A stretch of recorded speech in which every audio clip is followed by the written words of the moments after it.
நான் கடைக்கு போனா பாத்துக்கோ, ஒரு நாள் என்கிட்ட காசு கேட்டாங்க. அவங்க வேற ஒரு மாதிரி இருந்தாங்களா, அதனால நான் காசு கொடுக்காம ஓடி வந்துட்டேன்.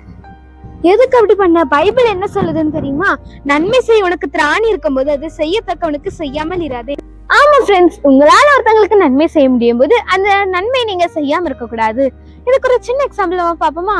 எகிப்து நாட்டுல எபிரேய மக்கள் அடிமைகளா இருக்கும் போது அந்த எபிரேய மக்களோட ஜனப்பெருக்கம் ஆகக்கூடாதுன்னு அந்த எகிப்து நாட்டோட ராஜா என்ன பண்றாங்கன்னா, அந்த நாட்டோட மருத்துவச்சிகளான சிப்பிரால் பூவால் அவங்க கிட்ட போய் சொல்றாங்க, இவங்க எபிரேய மக்கள் ஆண் பிள்ளைகளை பெற்றாங்கன்னா அதை கொன்றுங்க.